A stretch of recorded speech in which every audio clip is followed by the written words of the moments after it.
Welcome to Revenge Files.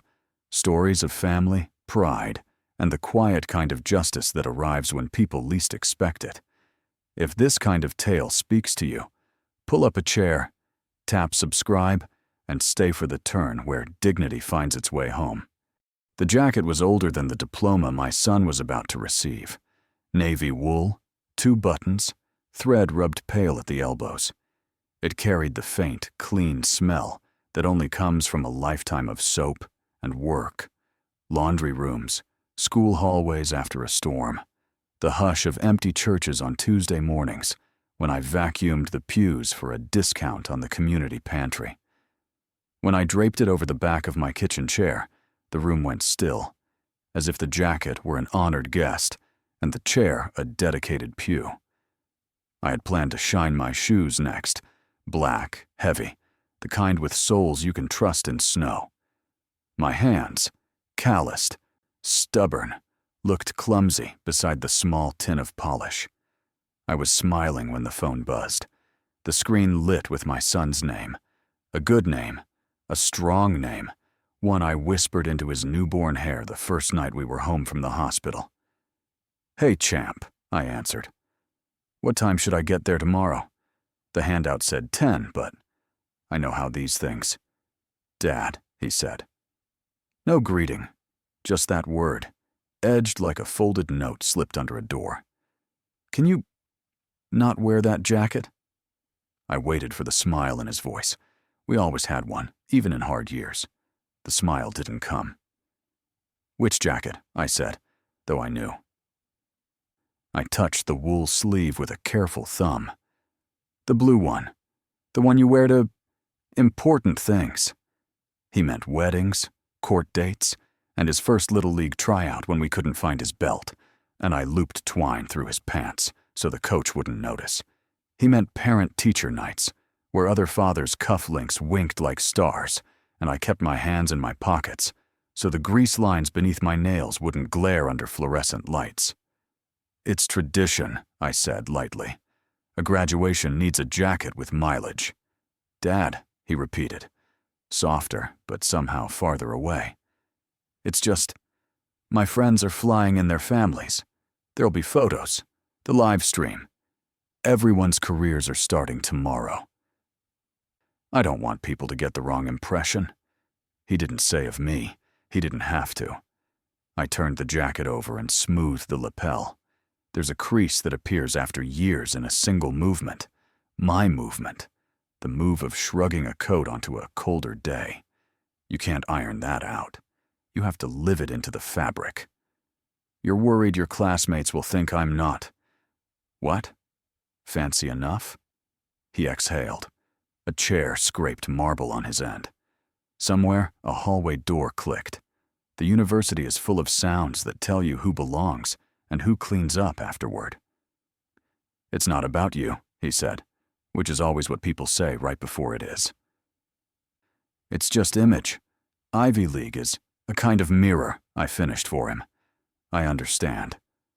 I looked past the jacket to my kitchen window, where the alley's chain-link fence split the morning into tidy squares. The neighbor's dog nosed a paper bag. The sun, not yet cruel, laid a warm hand on the dishes I'd left to dry. It was an honest little scene. I wished he could see it and remember the boy who once called the steam from my coffee ghost breath and laughed until he hiccuped. "Wear something new," he pressed.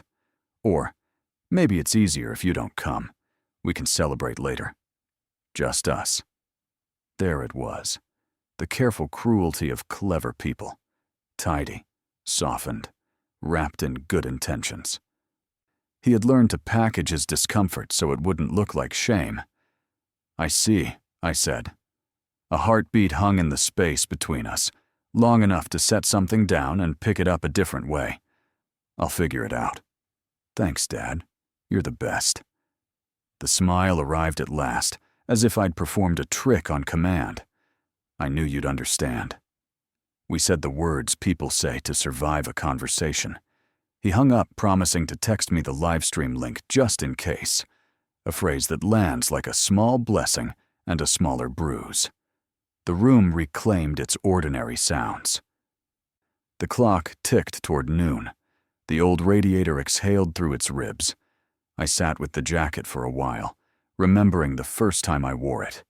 A job interview where the manager looked past me, toward the door, as if the more qualified version of me might walk in if we waited.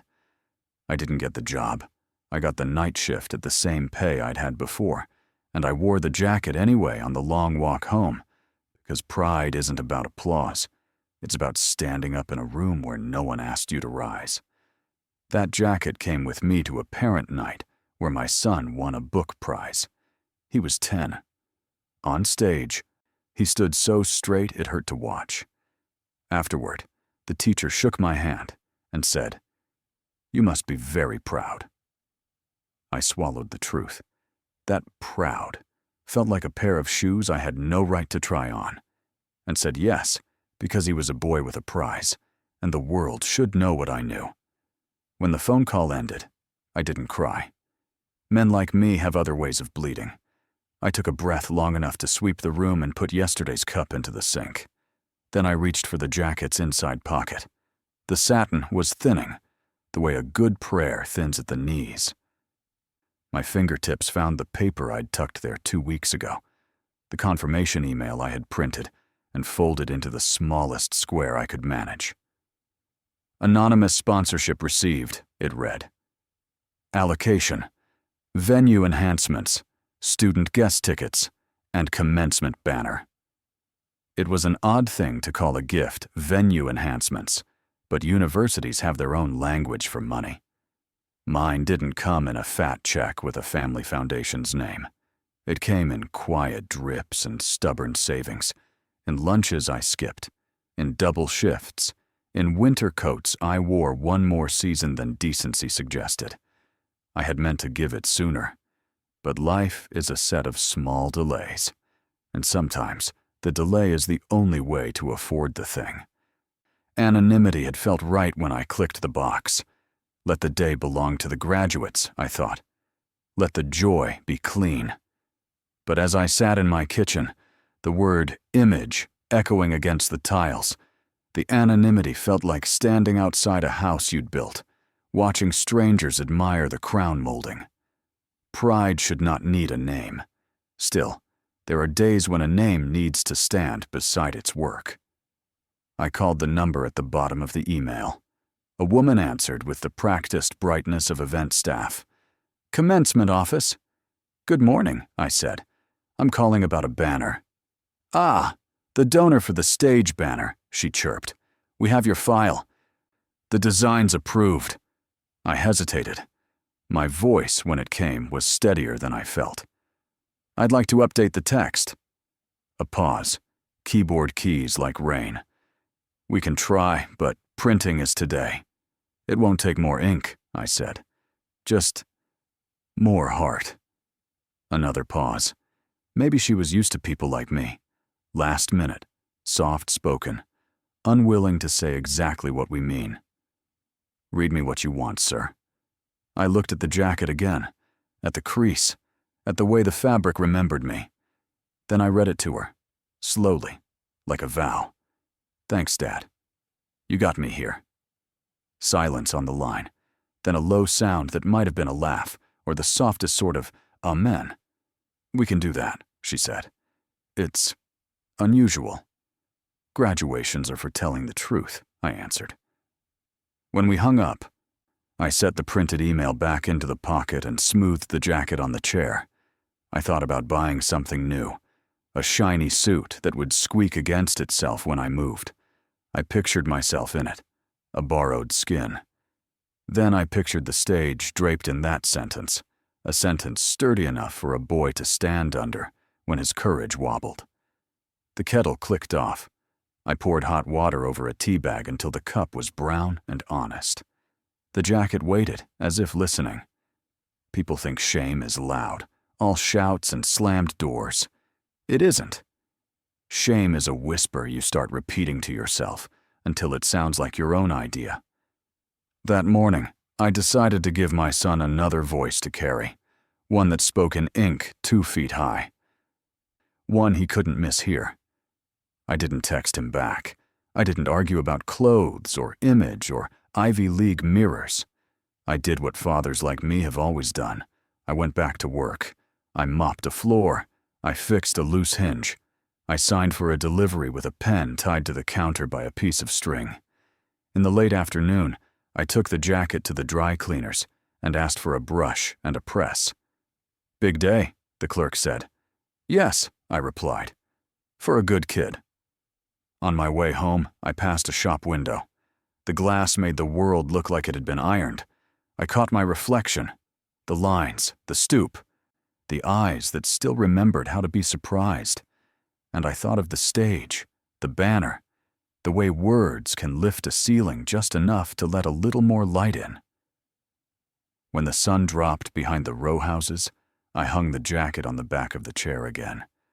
Not a museum, not a shrine, just a chair, just a jacket, and a promise, pressed between them like a leaf in a favorite book, waiting for the page to be turned.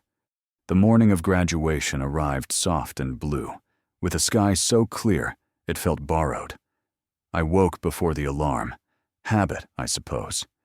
Years of starting shifts at 5:30 train your body to rise before your spirit catches up. The apartment was quiet. Too quiet, really. No cartoons playing from another room. No cereal spilled on the counter. Just the hum of the refrigerator and the steady tick of the old wall clock, its hands moving like an old man's, slow but certain. On the kitchen table, next to my plain white coffee mug, was my son's message. "Hey, Dad, here's the live stream link, just in case you couldn't make it." Just in case. He didn't know I was already dressed. Didn't know the jacket was hanging from my shoulders like an old friend. Didn't know I'd pressed the collar down 3 times to get it to lie flat. Didn't know I had shown up anyway. I had spent most of my life showing up quietly, not the kind of presence people clap for. I wasn't the coach or the company vice president. I was the man in the last row of the auditorium, the one who held the camcorder steady for an hour, just to catch the 3 seconds when his kid's name was called.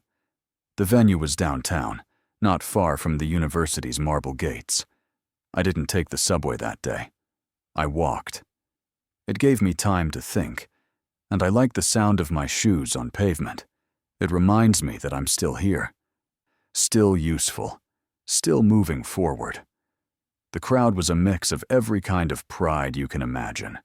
Families wearing matching t-shirts, moms crying behind oversized sunglasses, dads standing with their hands folded in front of them, unsure whether to clap or film, security guards with bored expressions, professors trying not to smile too much. I blended in just fine. Nobody looked twice at me. I didn't mind. That was the plan.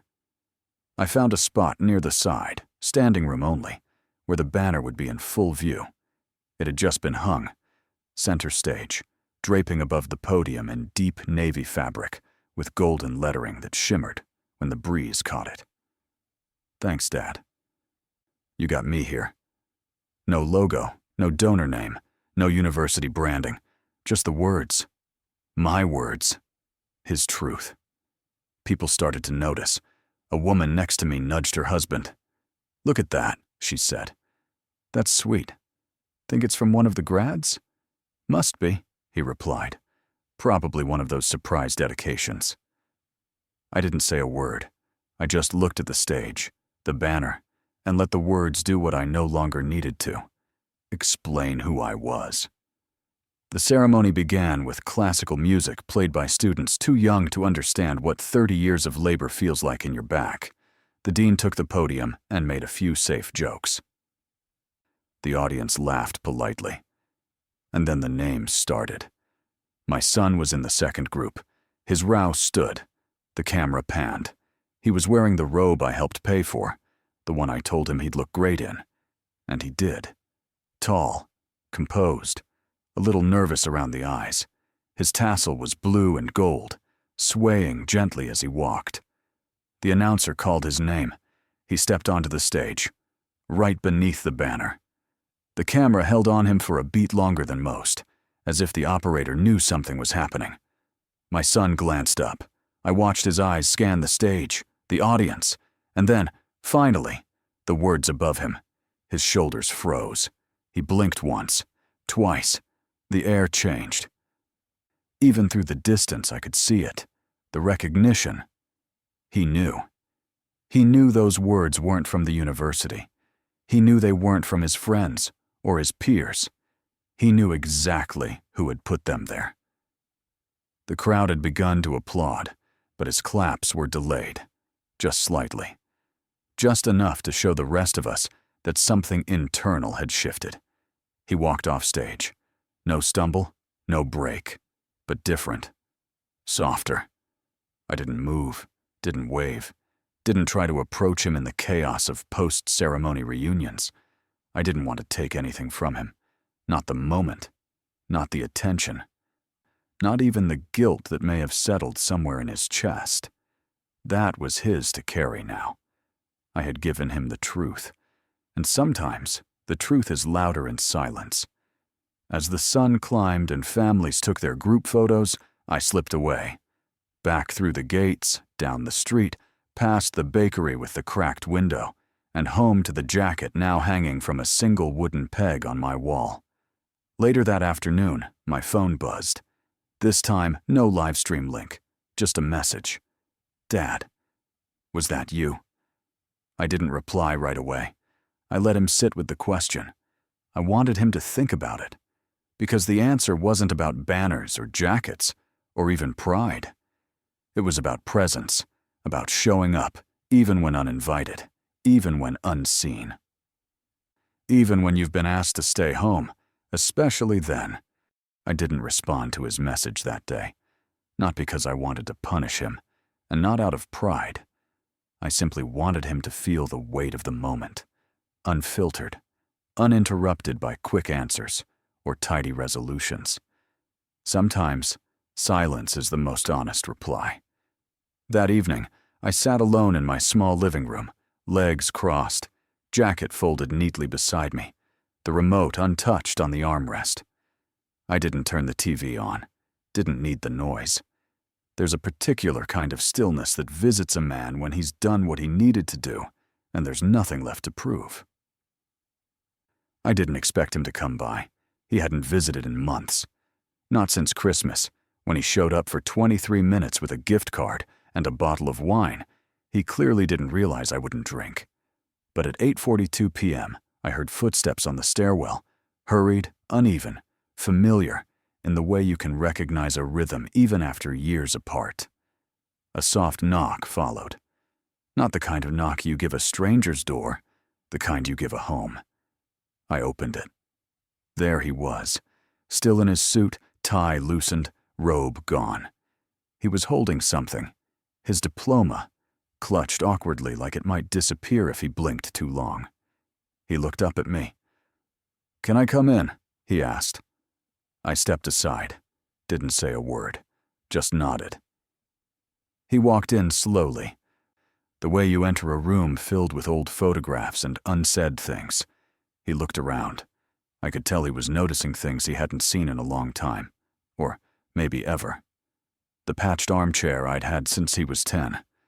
The wall calendar from the local diner, still stuck on March. The framed photo on the shelf, us from the science fair. He had won 3rd place for a vinegar and baking soda volcano. I had stayed up until midnight, helping him get the base sturdy enough to hold. He took a breath. "I saw the banner," he said. I waited. Let him speak at his own pace. "At first I thought it was some random quote," he went on. "Then I saw the font. It was familiar, like your handwriting." I smiled faintly.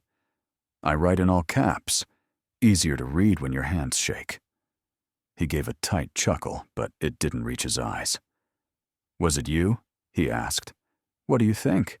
He looked down at the diploma, ran his thumb along the edge. "I think I've been a bit of a jerk," he said finally. That word, jerk, it sounded too small, too soft, like calling a fire warm. but I let him have it. I didn't mean to make you feel like you weren't good enough, he added. Did I say that's how I felt? No, he admitted, but I could see it in your eyes. Even through the live stream. I didn't respond, just watched him as he sat on the edge of the couch, still gripping the diploma like it might balance the scales. Why'd you do it? He asked after a long pause. The banner, I mean. You could have just let it go. Stayed home. Saved the money. I leaned back in my chair. That chair had supported me through layoffs, back pain, broken hearts, and one too many quiet holidays. It knew the shape of me. I didn't do it to embarrass you, I said gently. I did it so the world could hear what you couldn't say. He frowned. What do you mean? I pointed to the banner, now just a memory floating between us. Those words. Thanks, Dad. You got me here. They're not mine. They're yours. You just didn't know how to say them out loud. He blinked. A slow, deliberate blink, like someone realizing they'd been reading the wrong line on a page for far too long. I stood, walked over to the shelf, and pulled down a small, tattered envelope. Inside were years of receipts, not for the groceries or gas, but for every check I'd sent to the school, every anonymous donation, every time I paid for his books when he thought they came from a scholarship. Every month I picked up overtime to make sure his apartment rent stayed stable while he interned for free at some polished downtown firm. I handed it to him. He flipped through the pages one by one. I watched his face as he read.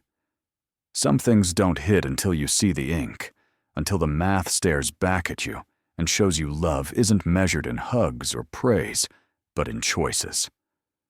I didn't want to tell you back then, I said. You were doing something great. You needed to believe you got there on your own. He looked up, voice catching. But I didn't. No, I said. You did. But I gave you the floor to stand on. He didn't speak for a while. Then he whispered something I'd never heard him say.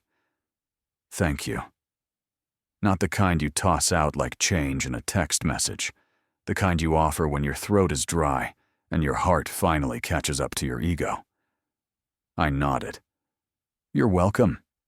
He stood, diploma still in hand, looked at me for a moment, eyes glassy. Can I take a photo with you? He asked. With the jacket? I didn't say yes. I didn't have to.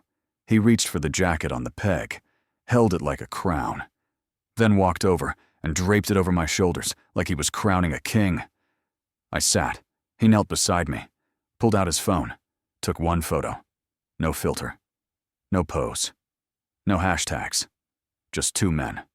One old and one growing up, finally fitting into the same frame. He left not long after.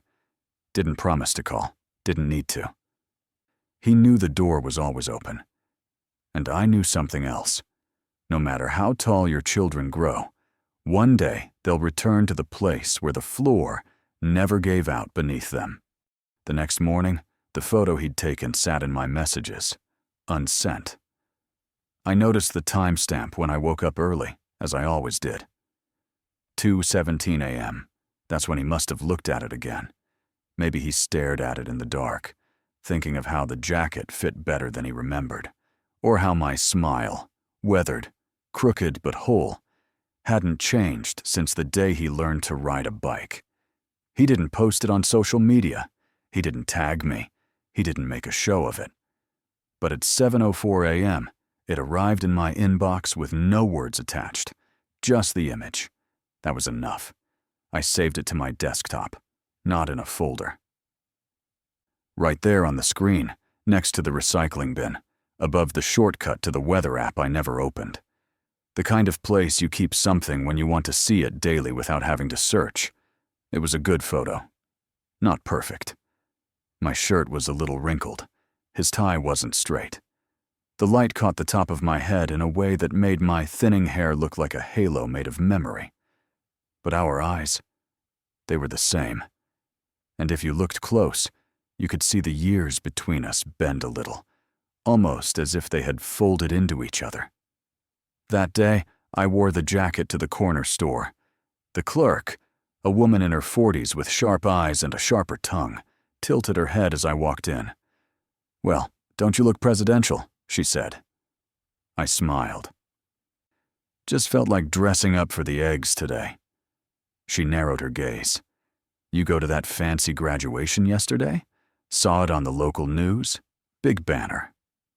I nodded once. She didn't press. Just bagged my groceries with a little more care than usual. That's the thing about small towns. They don't always clap for you, but they notice when you stand up. Later that afternoon, my son called. Not texted. Called. His voice was clearer than it had been in months. "You got a minute?" he asked. "For you?" "I've got years." He chuckled. "I've been thinking." There was that tone again. Hesitant. Not rehearsed. Like a man learning to walk barefoot on a floor he once thought was cold. "I want to show you something. Can I stop by?" I paused, not because I needed to think, but because I wanted him to feel the answer was never in question. "Door's open," I said. He arrived 20 minutes later, holding a portfolio case. You could tell it was expensive by how quiet the zipper was. "I wanted to give you this," he said, placing it on the table between us. I opened it. Inside was a framed photo, the one he'd taken. But he'd added something beneath it, engraved in brass, for the man who got me there, even when I didn't see the map. My throat tightened. I looked at him, standing awkwardly, hands in his coat pockets. "I know I've said it already," he muttered, but it felt incomplete. "You didn't have to frame it." "I did," he said, "because I needed to frame this moment in my head, to remember who I came from, and to remind myself not to forget again. There are apologies that come wrapped in ribbons, and then there are the ones made of wood, glass, and time." I took the frame gently, noticed how his handwriting on the brass plaque looked remarkably like mine when I was his age. Funny how life circles back like that. "You've grown up," I said. "Still learning," he replied. "Aren't we all?" He sat with me that day, longer than he had in years. We didn't talk about the past too much. We didn't have to. It was there, in the room, but no longer sharp. Just part of the wallpaper of who we were now. We talked about his job offers, about how he wanted to maybe give back someday, set up a scholarship for kids who didn't have much. "I was thinking," he said, "I'd call it the Quiet Hands Fund, for the parents who do all the invisible work." I swallowed hard. "That's a good name." He smiled. When he left that evening, he turned back at the door and said something that surprised even him. "I want you there. For everything." "For what?" "For all of it. The move, the job, the next chapters, and someday, if I'm lucky, my own kid's graduation." My eyes burned a little. "Then I'll wear the jacket," I said. "Good," he nodded. "It deserves to be seen." That night, I placed the framed photo on my kitchen wall, right above the chair where I had once laid the jacket, and wondered whether I belonged in the picture of my own son's life. Now I knew. And now he knew too. Some men wear medals. Some wear titles. Me? I wear a jacket with a crease over the heart, from every time it bent, but never broke. 3 days after the ceremony, I received an unexpected phone call from the university. The voice on the other end belonged to a woman named Caroline, the same one from the commencement office who had helped me revise the banner text. "I hope I'm not interrupting anything," she said politely. "I just wanted to follow up." Everything went smoothly, I assured her. The banner looked perfect. She paused. Then, "It made a bigger impact than you might think." I raised an eyebrow. "How so?" "Well," she said, "we've never had so many people ask for photos with the stage after a ceremony. Not because of the architecture or the podium, because of your words." She let that sink in. I didn't do it for attention, I replied. I know, she said. That's what made it powerful. She then told me something unexpected. We had a few faculty members ask if they could keep the banner, but per university policy, donor banners are returned to the contributors after the event, if they'd like them. I blinked. You want to send it to me? Yes, if you'll have it. A week later, a large cardboard tube arrived at my door. Heavy, neatly taped. No university logo. No ceremony insignia. Just a return address and a note written on heavy stationery. Mr. Turner, we hope this finds its way into the space where it belongs. Thank you for reminding us what a commencement is truly for. Caroline, on behalf of the Office of Events, I cleared space above my fireplace. No easy task, since it had mostly been used to hold thrift store frames and a chipped vase that never held flowers. It took 2 nails and a little patience to hang it straight. But when I stood back, I saw it. Thanks, Dad. You got me here. The gold letters shimmered under the morning light. I didn't hang it as a trophy, or as proof, or to remind anyone of what I had done. I hung it because there's something sacred about honoring the unsaid.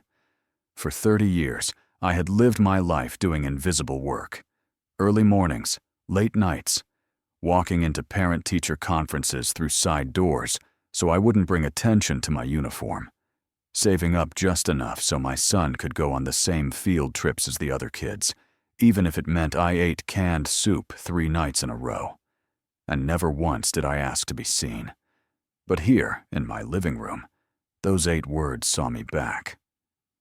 My neighbor stopped by the next evening. Dan, the retired postman. He came to return a drill I'd lent him months ago. When he stepped inside, he looked up. "That's new," he said, pointing at the banner. I nodded. It was at my son's graduation. He whistled softly. That from him? In a way, I said. It's what he couldn't say until he saw it in writing. Dan didn't ask any more questions, just stood there for a moment, looking. Then he gave a quiet nod, the kind men of our generation give when words are too clumsy to carry the emotion. "You raised a good one," he said finally. I tried. He handed me the drill, then left. That night, my son called again. "I told my friends," he said. "About you. About everything." I leaned into the receiver. "What did they say?" "They asked if they could meet you sometime." I laughed. "What for?" "Because," he paused, "they've met a lot of impressive people lately. Executives, speakers, donors. But none of them put their name on a banner without needing to be in the photo." There was silence on both ends. Then, quietly, "I told them you'd probably wear the same jacket." "Of course," I replied. "Wouldn't want to break tradition." And then he asked something I didn't expect. "Dad, would it be all right if I wrote something too?" I didn't understand at first. "Wrote something?" "About you. About this. About what it means to be helped by someone who never asked for credit." I exhaled slowly. "You don't need my permission." "I know," he said. "But I wanted your blessing." I smiled. "Then you have it." That banner, hung above my mantel, became more than decoration. It became a threshold. It was the line between who he thought I was and who he was finally beginning to see me as. Not just the man who drove the old car. Not just the man with the weathered hands. Not just the man who always picked up the check quietly or said, "Don't worry about it," even when I was worried. But a father. A builder of bridges. A name worth writing in gold. 2 weeks after the ceremony, an envelope arrived in the mail. It was white, crisp, with a return address from the university's alumni office. I assumed it was a donation request. Those usually came quickly after graduation. I nearly tossed it in the drawer where junk mail goes to die, but something about the handwriting on the label made me pause. It wasn't typed. It was handwritten. By my son. Inside was a printed letter, folded neatly, At the top, Alumni Reflections, Stories Behind the Stage, an editorial series the university had begun sharing with graduates and donors. And there it was, his name beneath the title, Things My Father Never Said and Always Did. I sat down, carefully unfolded the paper, and began to read. My dad never taught me how to tie a tie. He worked night shifts during the years when I was learning how to dress for school presentations and science fairs. I used YouTube tutorials and borrowed belts. But my father did something greater than teach me how to dress. He taught me how to show up. Always. Without fail. Without needing credit. Without demanding space. He came to my games in the same jacket he wore to my school plays, my teacher conferences, and my award ceremonies. It was faded and too big in the shoulders. I used to wish he had something newer. Now I realize no piece of clothing has ever held more history, more love, more sacrifice than that jacket. When I told him not to come to my Ivy League graduation because I was worried about appearances, I said it with the smugness of a young man who didn't understand what real pride looked like. My father didn't argue. He didn't beg. He didn't scold me. Instead, he bought the banner that hung above the stage. 8 words, written in gold, stretched across the background of every photo taken that day. Thanks, Dad. You got me here. He never told me he did it. But I knew. I knew the moment I looked up and saw it. The same way I always knew he was working double shifts when rent came due. The same way I knew he skipped meals so I could buy books. The same way I knew, even as I tried to forget, that I'd never have made it to that stage without him. So, here's what I've learned. Sometimes the loudest love is the kind that whispers. Sometimes the greatest strength is the kind that never asks for applause. This letter is for the parents who sit in the back row, for the fathers who work 3 jobs so their kids can one day work 1, for the men who wear the same coat to every milestone, not because they have no other choice, but because they don't want the moment to be about them.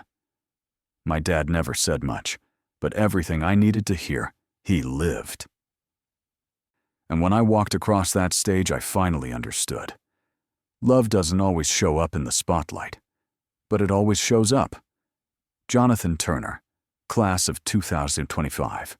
By the time I finished reading, my eyes were blurry.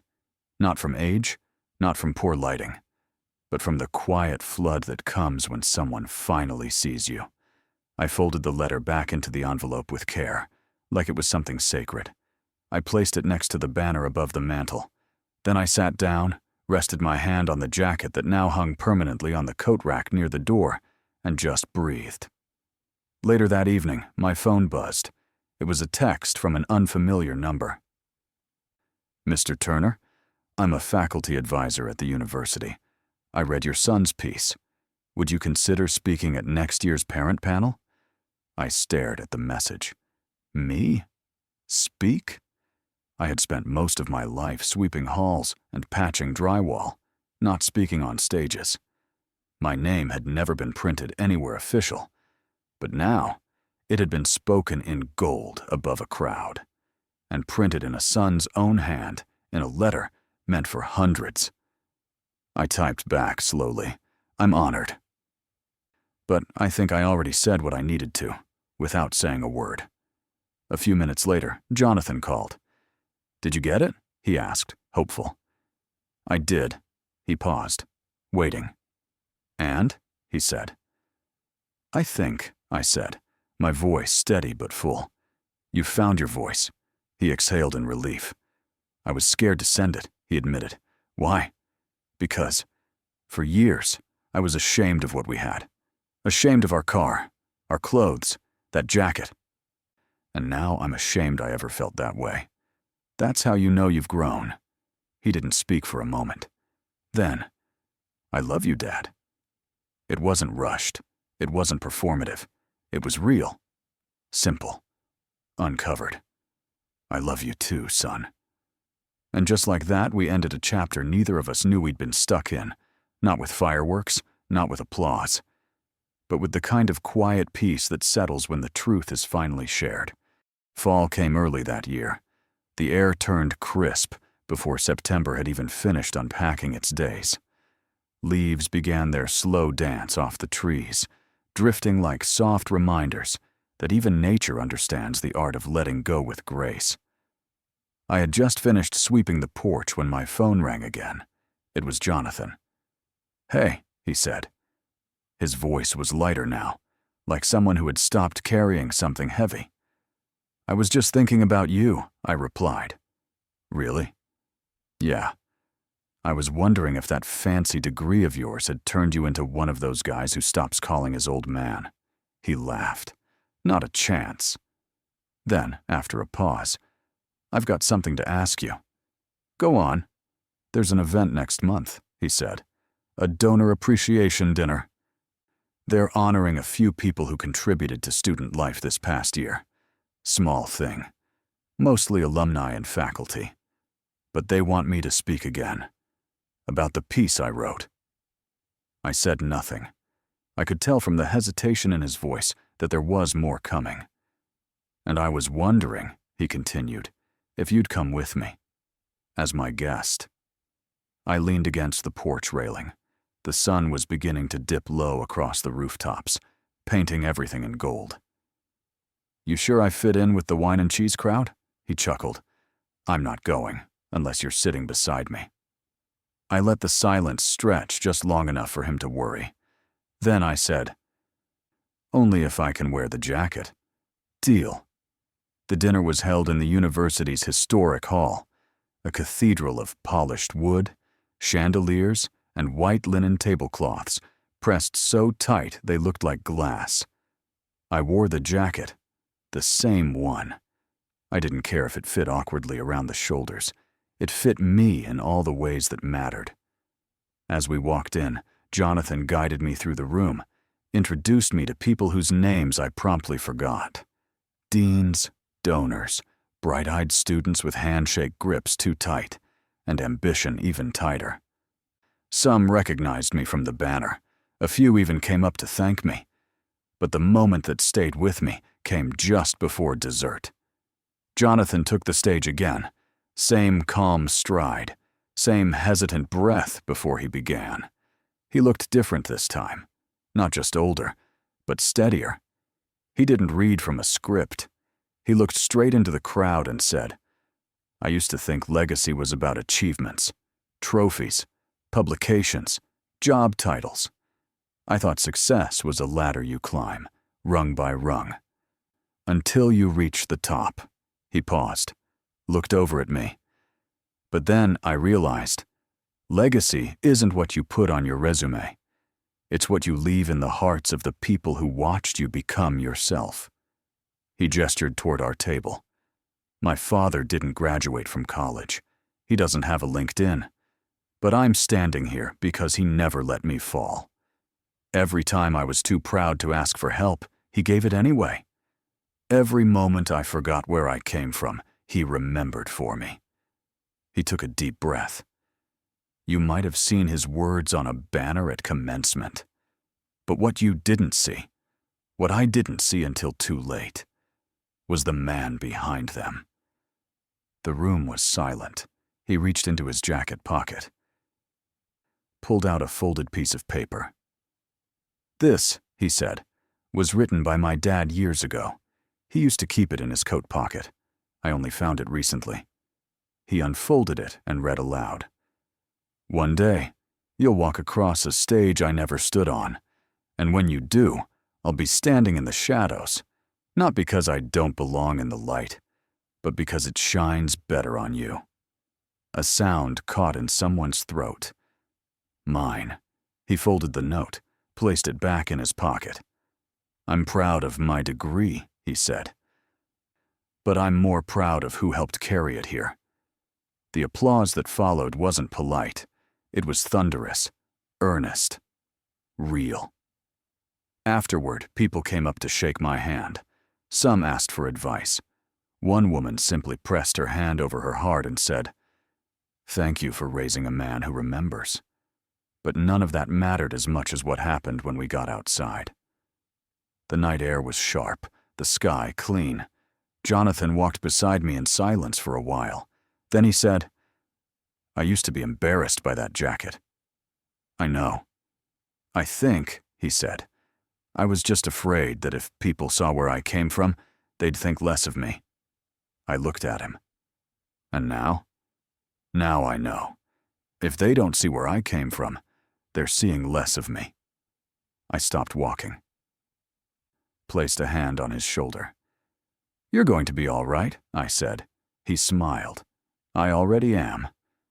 When I got home, I hung the jacket back up, not on the peg this time, but in a shadow box frame, not to retire it, but to honor it. Because that jacket had gone more places than most people ever would. It had been laughed at, passed over, misunderstood, and still, it showed up.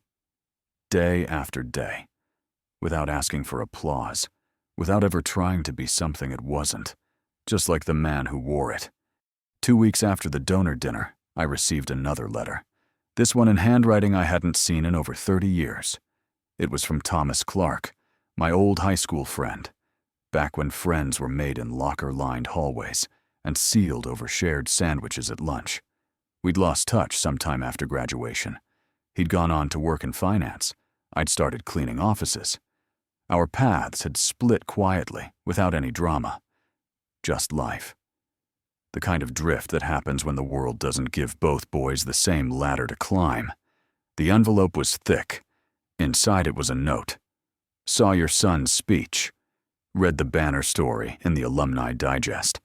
I'm not surprised. Turner. You always had a way of saying more with silence than most people do with speeches. I'd like to see you. My firm's in town next month. Can I take you to lunch?" TC. I stared at it for a long time, long enough for the afternoon light to shift across the floor. It's strange, the way a letter from the past can rearrange your present. The day we met, back in 10th grade, I had worn hand-me-down jeans and a shirt, with someone else's name still faintly visible on the tag. He had worn a pressed uniform from the private prep school he'd transferred from, still unused to the looseness of public school dress codes. And yet, we'd clicked. Same love of baseball. Same sarcastic sense of humor. Same dream to do something big someday. But only one of us got to chase that dream with a head start. He went off to college. I went to work, and we never talked again. Until now. We met at a quiet little Italian place on 8th, the kind with white tablecloths and bread that arrives before the menu. He walked in 10 minutes early, in a suit that cost more than my first car. But when he smiled and said, "Turner," it was like we were 17 again, loitering behind the gym, talking about how unfair it was that gym class counted toward your GPA. We talked for a while, about aging, about knees that didn't bend the way they used to, about the ridiculous cost of everything. Then he leaned forward. "You raised a hell of a son," I nodded. "Took some time." But he got there. Thomas's eyes narrowed. "What you did with that banner, that's the kind of move money can't buy. That's fatherhood." I shrugged. It was just a sentence. "No," he said. "It was a mirror, and you let him see himself in it." That stuck with me. A mirror.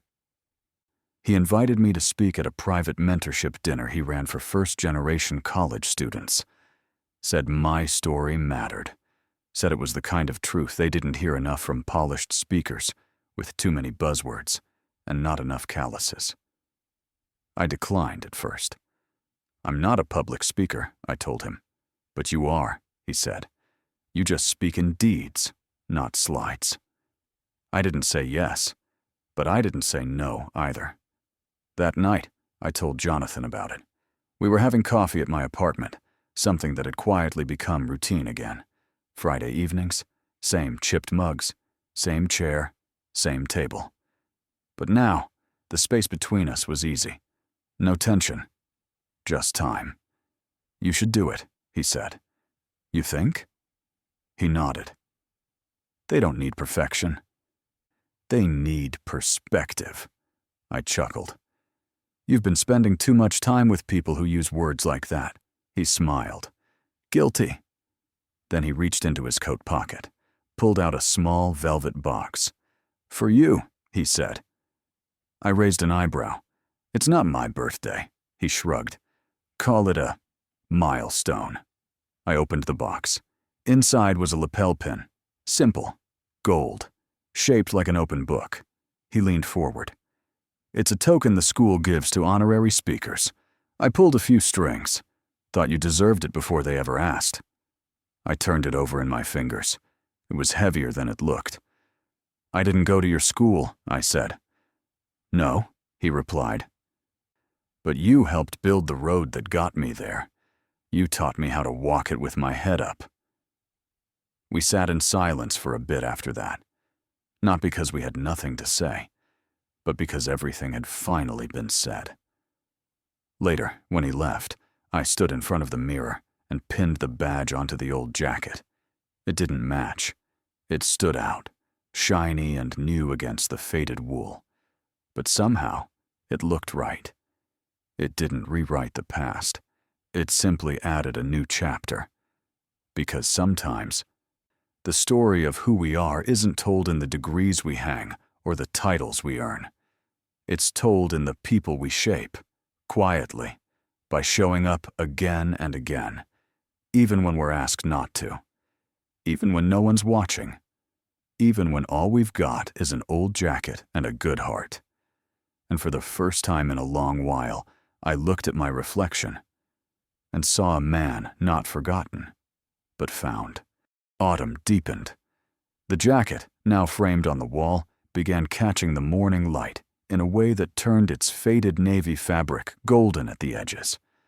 The banner hung nearby, its letters soft but proud, like a voice that had once whispered and finally been heard.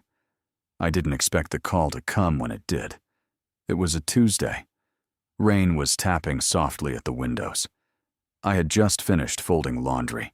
Old habits from decades of working maintenance die hard, and sat down with a book I had promised myself I'd finally finish. The phone rang.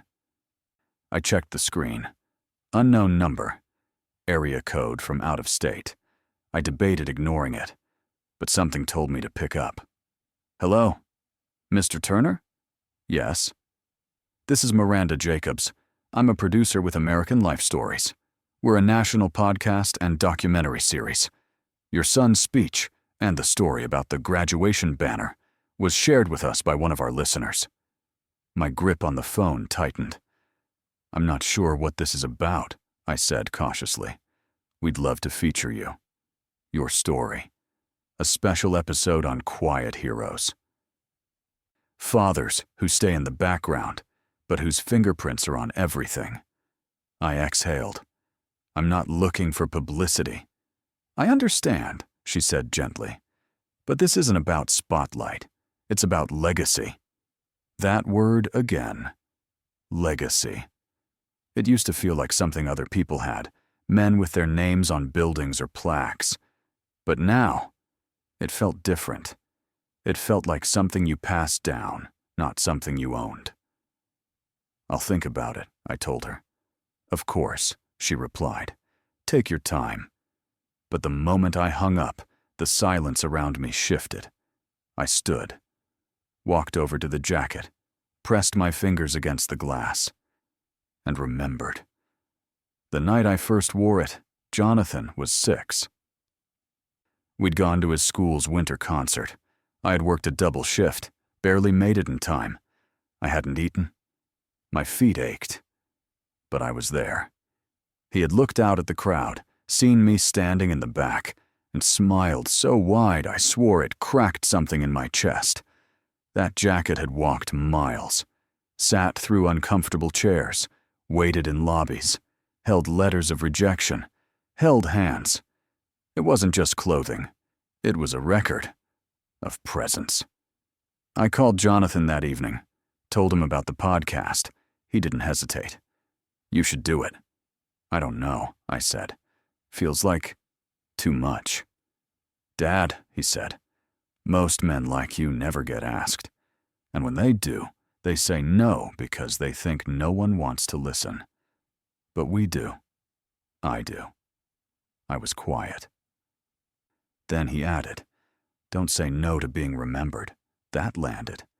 Not because I needed fame, but because I had spent too long believing that ordinary love didn't matter.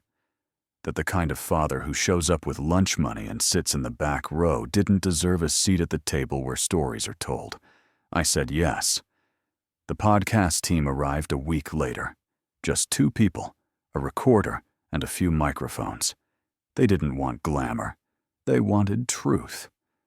They asked questions like, what did sacrifice look like on a Tuesday night? When did you first feel invisible? Why didn't you fight back when he told you not to come? I answered as best I could.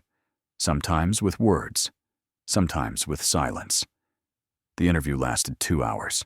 When it ended, the producer, Miranda, looked at me and said, "You just described the kind of love that built this country." I chuckled. "I just showed up." "And that," she said, "is the part people forget to say out loud." The episode aired a month later. I didn't tell anyone.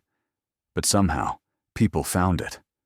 A woman I hadn't seen since Jonathan was in elementary school dropped off a pie and a card that read, "I remember you waited in the rain during every single pickup. I used to think it was sad. Now, I know it was love." A younger father from the neighborhood stopped me at the market. "I listened," he said. "I called my dad after. First time in 5 years. Even my brother, who I hadn't spoken to much since we disagreed about our mother's care, left a voicemail. I didn't get it before. Now I do. You did good, man. Real good." That night, Jonathan came over with a copy of the podcast episode on a USB drive. He handed it to me. "I thought you might want to keep it," he said. I turned it over in my hand. Simple, small, but weighty. "Thank you," I said. "No, Dad," he replied. "Thank you for making me the kind of man who finally understood what gratitude feels like." We sat together again, in the same chairs, beneath the same banner and jacket. But this time, something had changed. Not just the story the world now knew, but the one we had rewritten together. Not with apologies, but with honor.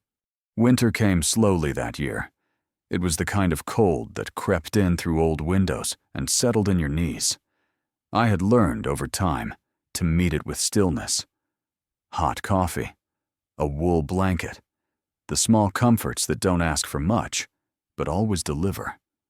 I was sitting on my porch one late afternoon, wrapped in my coat, when a car pulled up. I recognized it. It was Jonathan's. He stepped out, this time not in his work suit, but in a flannel jacket and jeans. More grounded, more him. He had something in his hand, a thin stack of papers, stapled neatly. "I want to show you something," he said as he climbed the steps. "Homework?" I joked. He smiled. "Sort of." He handed me the pages. The top read, "The Man in the Crowd, a Memoir." I blinked, looked up. "You're writing a book?" He nodded. "Well, trying to. Started after the podcast aired. Something opened up. I started remembering things, little things, like how you always tapped your fingers twice on the roof of the car before I got out for school, or how you made the same sandwich every Thursday because you knew it was the day I had exams." He sat next to me.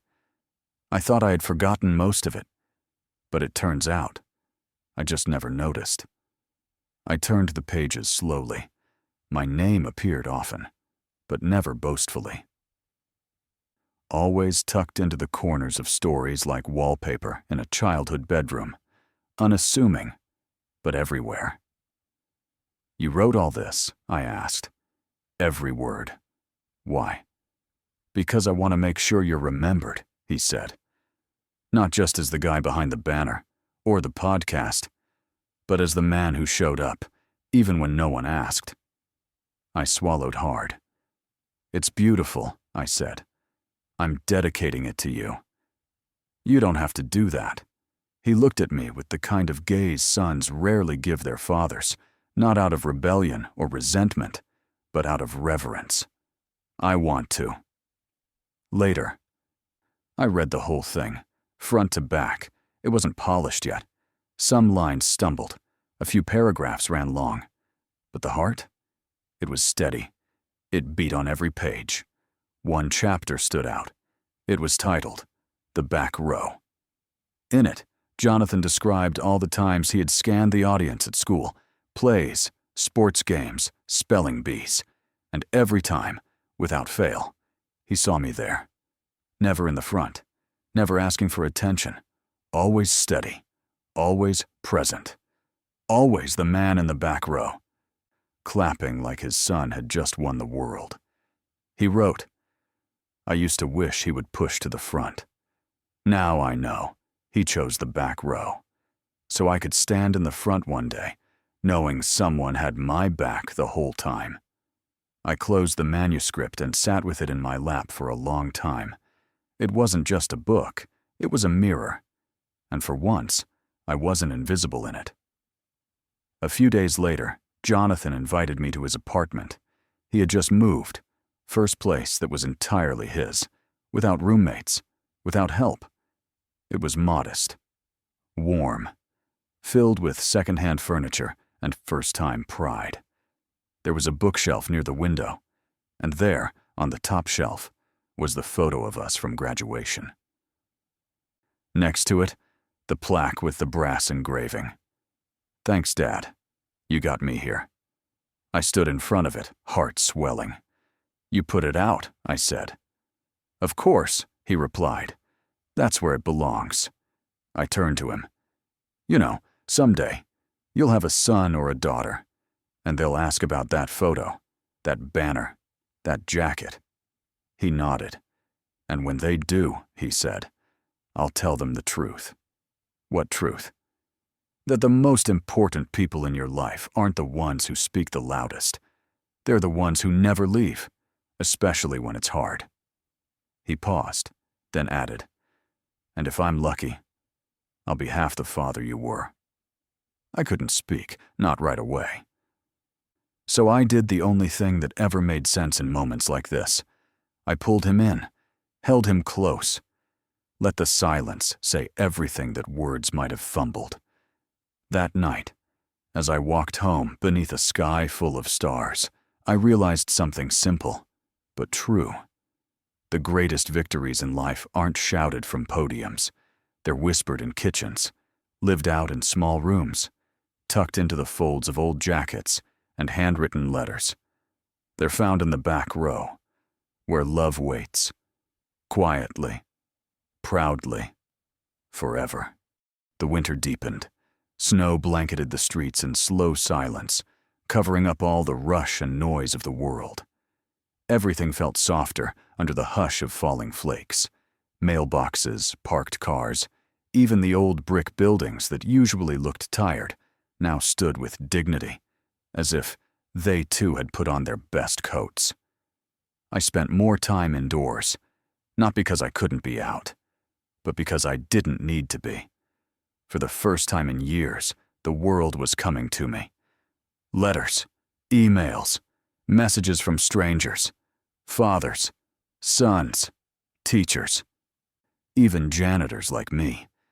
They had heard the podcast, read Jonathan's article, watched the clip of his speech that someone had uploaded to YouTube, and they all said the same thing in their own way. "I saw myself in your story. I haven't spoken to my father in 10 years. I'm going to call him today. I work nights so my daughter can go to college. I thought no one noticed." One man wrote, "My son's ashamed of me. I've stopped going to his football games. But after hearing what your boy said, I think maybe I'll go this Friday, even if I have to stand at the fence." Another sent a photo of his work boots, cracked and worn. I always hated these. Now I see them different. "These boots are the chapters of my love." And then there was the one that arrived with no return address, just a single sentence written on a torn scrap of paper. Your story fixed something between me and my dad. Thank you. One snowy afternoon, Jonathan came by. He let himself in, didn't knock, just wiped the snow off his coat, shook the cold from his sleeves, and said, "Smells like home?"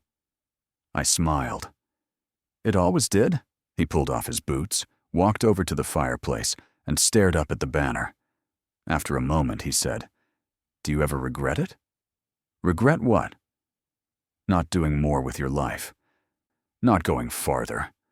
I looked at him, at the man he'd become, and then I said, "You ever walk past fresh snow?"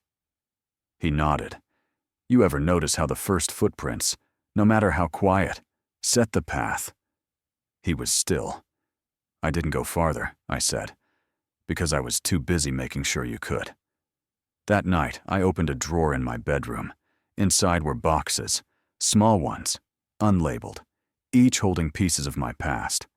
Old work IDs, a watch I never wore, a photo of Jonathan as a toddler asleep on my chest. And then I found it. A notebook, cheap spiral bound, nearly empty. Except for the first page, my handwriting 30 years ago. Goals. 1. Keep the lights on. 2. Keep food in the fridge. 3. Make sure Jonathan never feels poor. 3 sentences, not lofty, not poetic.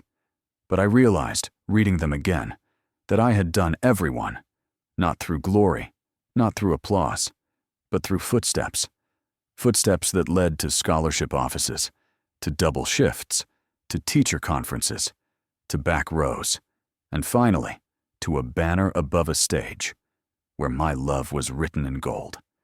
The next morning, I stood outside Jonathan's apartment. In my hand was a small package. Inside it, the notebook, the banner, and a handwritten letter. I didn't ring the bell. I just left it by his door and walked away. The letter said, "Son, you once asked me if I regretted not doing more. But the truth is, I did everything I ever hoped to do. I raised a man who remembered, who reflected, who stood in front of a crowd and told the world the truth I never said out loud. You made me seen. So now I give it to you. This story, this symbol, this banner, not to frame, but to carry forward. Because someday, your child might ask, 'What did Grandpa do?' And you can show them this, and say, 'He walked, so I could run.' And that will be enough. Love always, Dad." Later that week, he called, said nothing at first, just breathed into the phone. Then, I read it. All of it. I didn't reply. I let him speak. "Dad, I hope one day I can be half the man you were." "You already are," I said. "No," he whispered. "I'm just starting."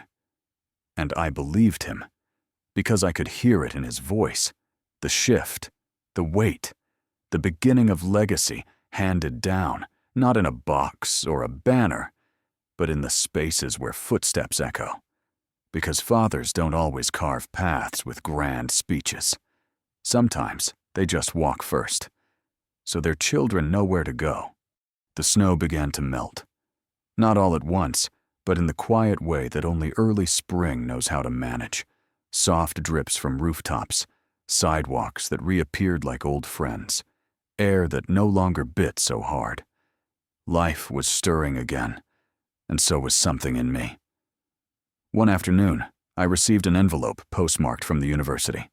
Inside was a single, elegant card, embossed lettering, no return address. But I recognized the signature at the bottom. It was from the Dean of Student Life. "Mr. Turner, we are pleased to inform you that the university has approved a proposal to rename the Student Mentorship Award, given at spring commencement. Beginning this year, it will be called the Turner Award for Quiet Leadership. Nominated by your son and unanimously approved by our board, this honor is meant to recognize the students who show up for others, not for recognition, but because it's the right thing to do. In other words, students like your son, fathers like you. We hope you'll join us at the ceremony." I read the letter 3 times. Then I sat in silence.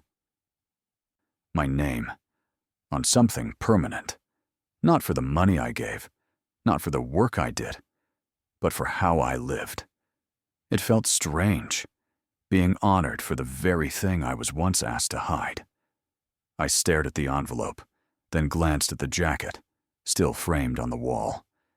That jacket had walked through back doors, service entrances, and boiler rooms, and now the name of the man who wore it would hang above a stage in gold. Not behind, above. I called Jonathan. "You knew about this," I said. "Maybe." "Unanimous vote?" He chuckled. "I might have nudged a few people." I shook my head, but I was smiling. "Why'd you do it?" I asked. "Because for years I tried to hide where I came from, and now I want the whole world to know. I want them to say your name, loud, proud, every year, forever." I swallowed the lump in my throat. "Besides," he added, "you're going to need something to talk about when you're famous. Famous is not the goal." "No," he said, "but remembered is." The day of the spring commencement, I wore a new jacket. Same shade of navy, same shape.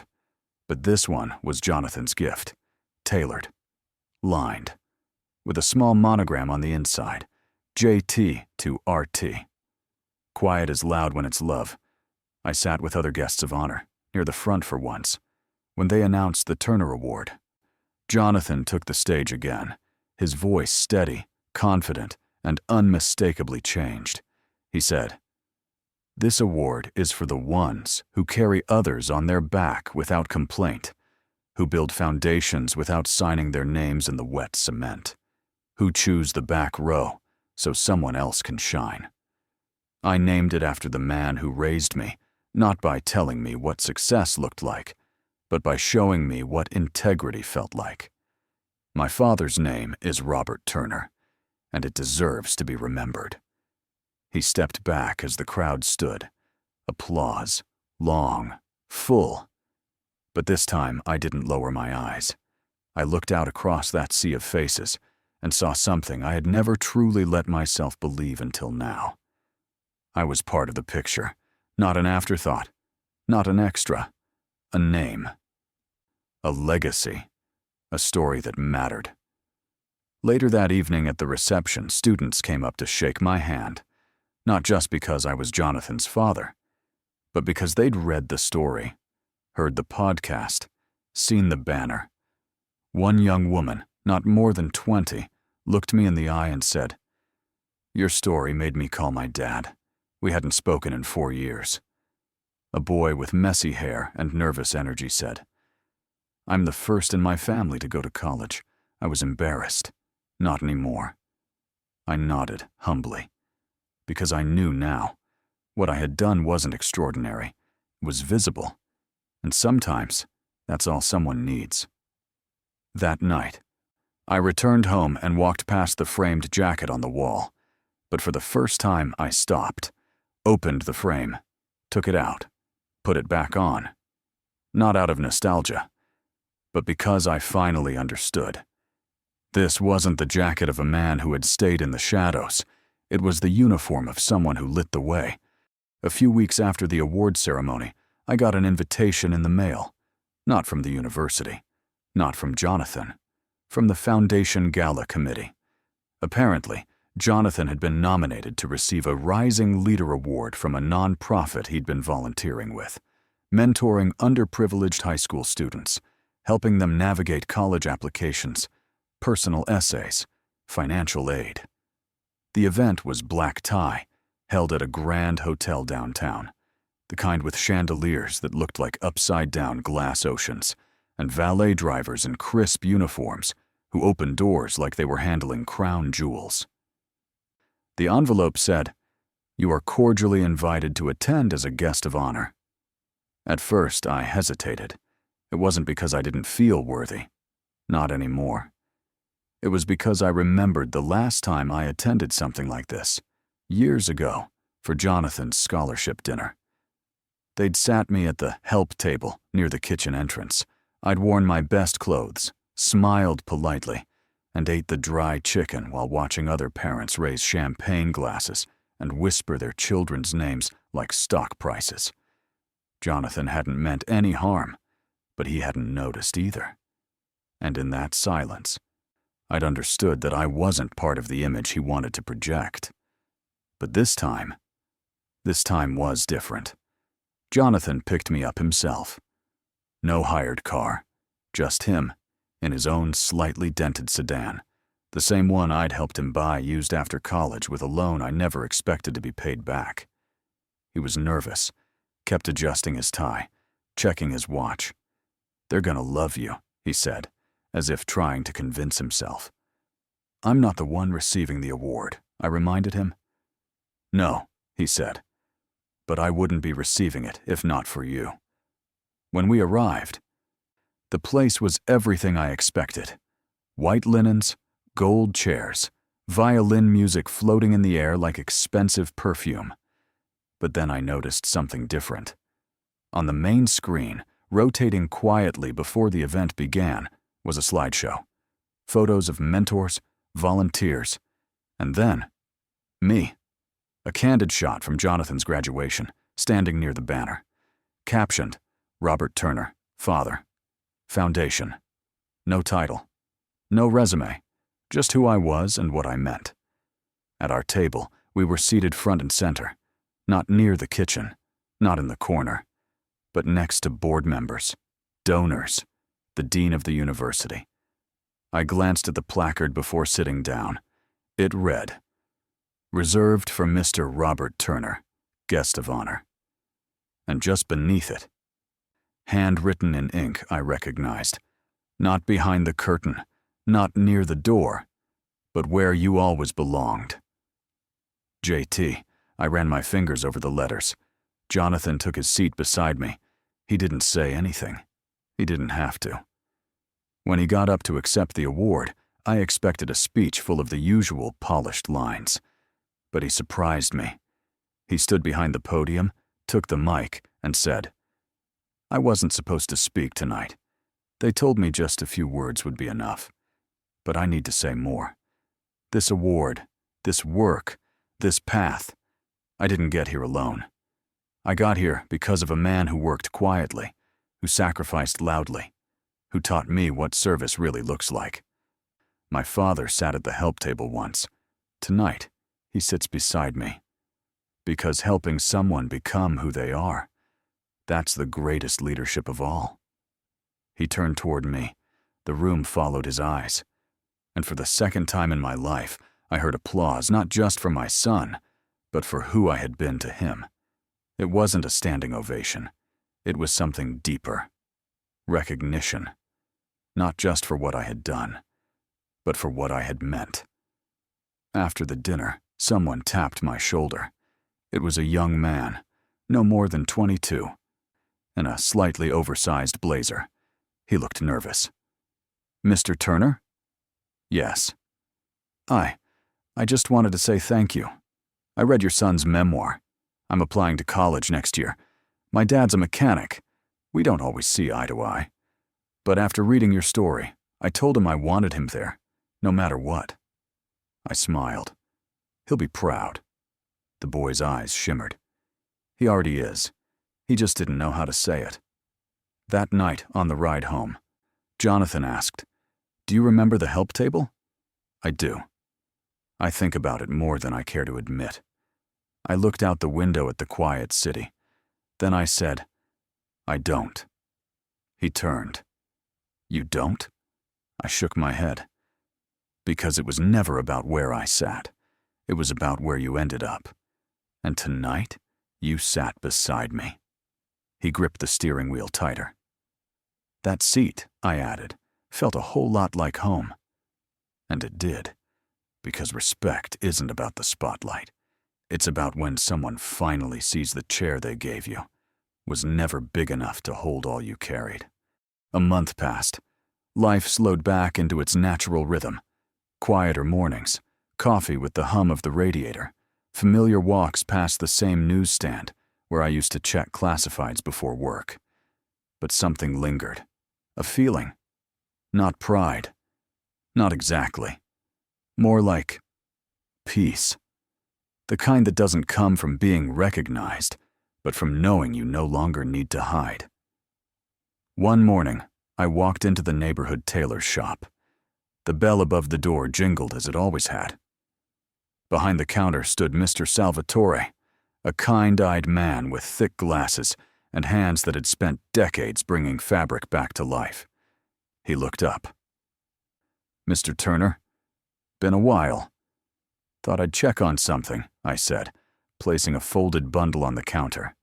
He opened it, paused. "Is this the jacket?" I nodded. Thought maybe it deserved a touch-up. He ran his fingers along the seams. "It's worn." "I know. The lining's thin." "I know." He looked at me carefully. "And yet, it fits, like it remembers you." I smiled. "Exactly." He held it up to the light, inspecting the cuffs. "Most folks come in to make something look new. I don't want that." "No?" "No. I want it to look true." A week later, I returned to pick it up. He handed it to me, freshly pressed, neatly folded. But I could tell he hadn't replaced the worn edges or the scuffed elbows. He hadn't polished out its years. He had simply made it whole again. On the inside pocket, he'd sewn in a new label.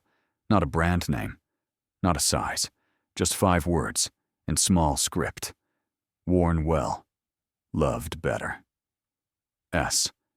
I thanked him with a quiet nod. No handshake, no transaction, just 2 men who understood the language of care. That evening, I wore the jacket to dinner with Jonathan. It was just the 2 of us. No speeches, no ceremonies. Just grilled chicken, mashed potatoes, and laughter that came easier now. He noticed the jacket as soon as I walked in. "You brought it back out," he said, smiling. I touched the lapel. Figured it had a few more miles in it. He nodded. "You know, I used to think it needed replacing, that it didn't match the places I wanted to go. And now," he set down his fork, "now I think the places mean more when you bring you with you." We sat for a moment, letting that truth settle. Then I said, "Funny thing about clothes." He looked up. "They don't make you, but they remember you. Every room, every door you waited behind. Every moment you almost gave up and didn't." He was quiet. Then he leaned back and said, "I want to keep it." I raised an eyebrow. "The jacket?" I asked. "One day," he said. "Not yet. But someday." I folded my arms. "You think it'll fit?" He smiled. "I hope not. Because I don't want to walk the exact same road. I want to honor it, not repeat it." I nodded. "Fair enough." Later that night, before we said our goodbyes, I took the jacket off and laid it gently across the back seat of his car. Not as a gift, not as a symbol, just as a promise. "You'll know when it's time," I told him. And he understood. Because that jacket wasn't just fabric. It was every invisible sacrifice stitched into a visible shape. It was the weight of presence, worn without fanfare. And when he was ready, not to wear it, but to understand it, it would be waiting, just like I had been. As I walked home, hands in my pockets, wind brushing against my shirt sleeves, I felt something new. Not colder, not lighter, just free. Because some legacies don't live on in what we pass down. They live on in what we finally let go. Spring had fully arrived.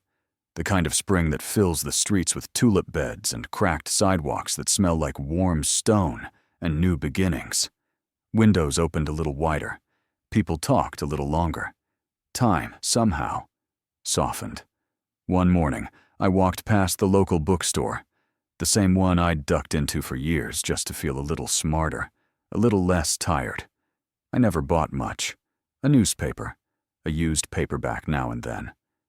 But that day, something in the window made me stop.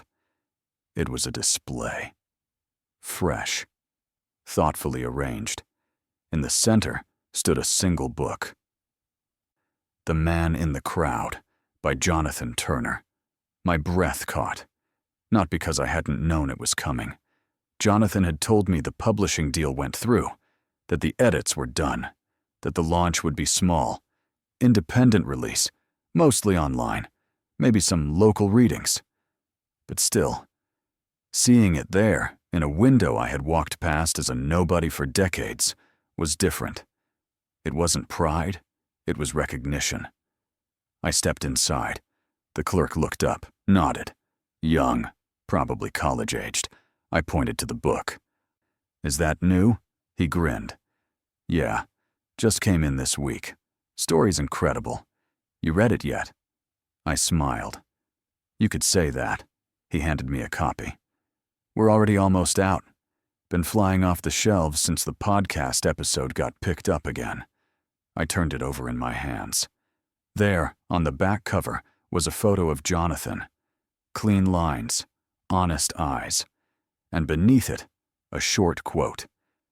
"This book is for the fathers who worked in silence, and for the sons who finally learned how to listen."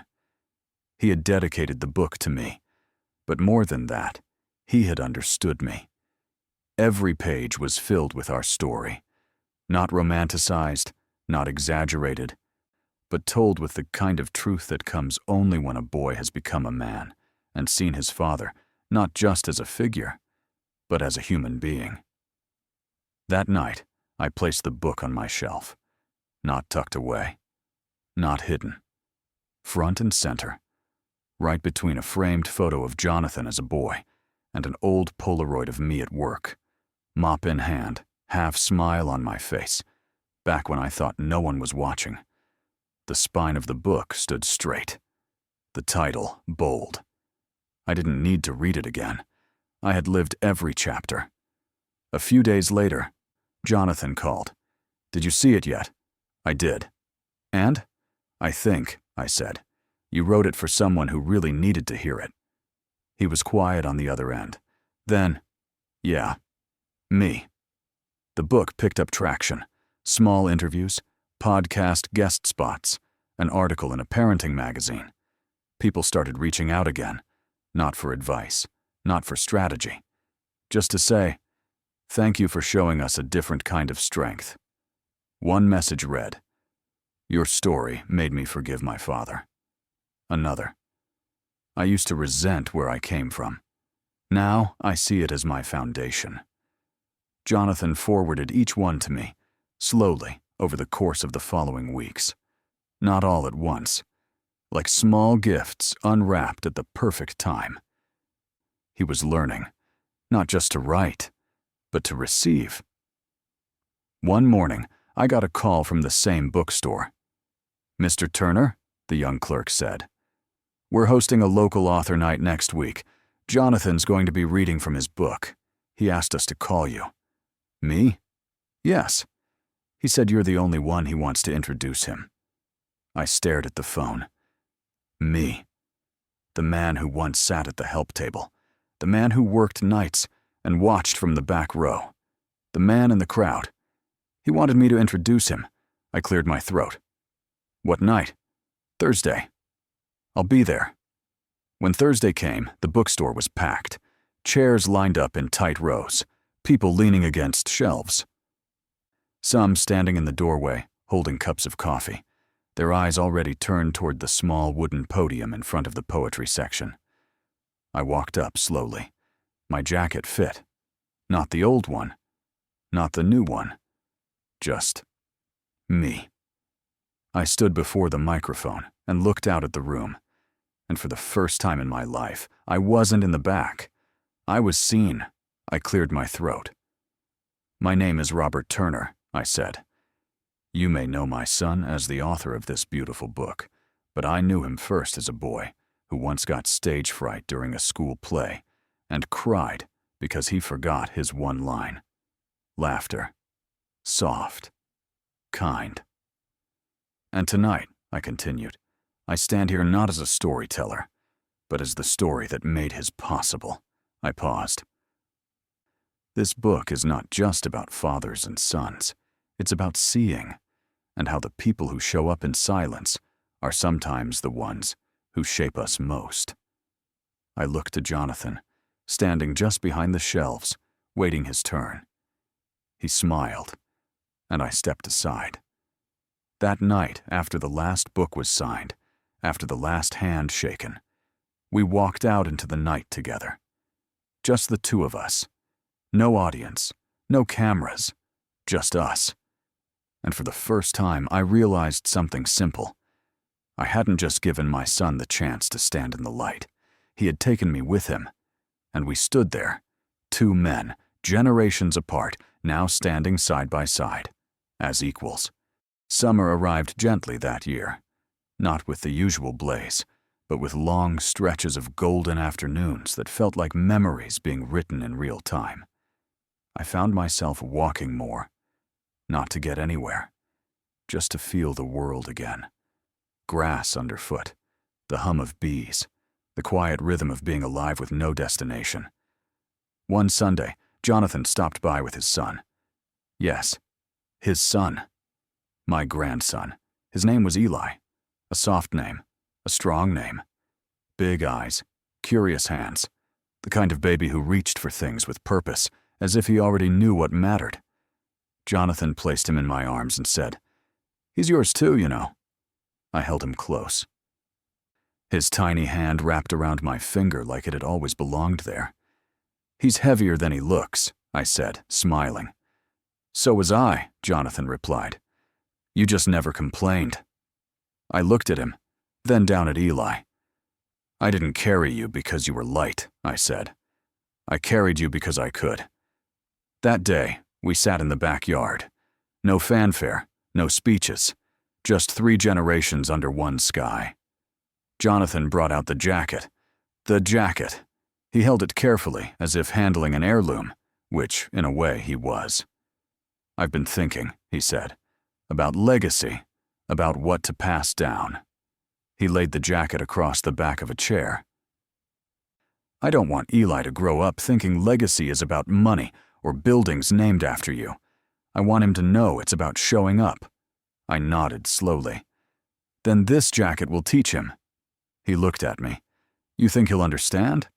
"Maybe not at first," I said. "But one day, he'll feel it.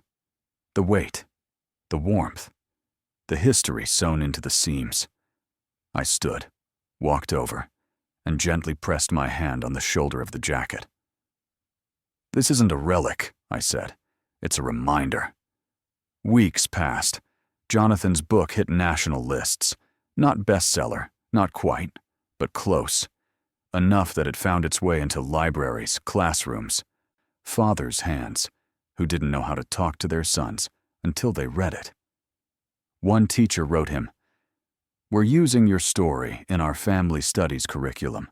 We asked the kids to write letters to someone who silently supported them." One boy wrote to his stepdad for the first time in 5 years. "Thank you." Jonathan printed that email, framed it, placed it next to his writing desk. He once chased recognition. Now, he honored impact. One evening, he called and said, "You have a few minutes? I want to read you something." Of course, he cleared his throat, then read. In the end, "My father didn't leave me money, land, or titles. He left me footsteps. Quiet ones. The kind that show up again and again until you realize they were never footsteps at all. They were foundations." I exhaled. "You wrote that for the next book?" I asked. "No," he said. "I wrote it for your headstone." I went still. He added quickly, "Not now. Not anytime soon. But someday." I'd laughed. "That's the most dramatic thing you've ever said." "I mean it, Dad." He softened. "You're not just my father. You're my proof." Years passed. The jacket remained in the family. Eli wore it once, for a school project on people who built America. He stood in front of his class and said, "This was my grandpa's. He wasn't famous." But he made sure my dad became someone who helps people. The teacher cried. Jonathan cried. And well, I was just glad someone still saw the story in the seams. And then, one quiet afternoon, I found myself alone. Jonathan was off on a speaking tour. Eli had soccer practice. The house was still. I sat by the window, the banner still hanging above the fireplace. Thanks, Dad. You got me here. And for the first time, I whispered back, Thank you, son. You saw me through. Legacy is not a name carved in stone. It's a hand placed gently on a shoulder when no one else is watching. It's a jacket worn through and passed down. It's a sentence written in gold when the world thought you had nothing left to say. And so, if you find yourself in the back row, watching, waiting, wondering if you matter, know this: you do. Because sometimes, the man in the crowd, he's the one holding up the whole stage.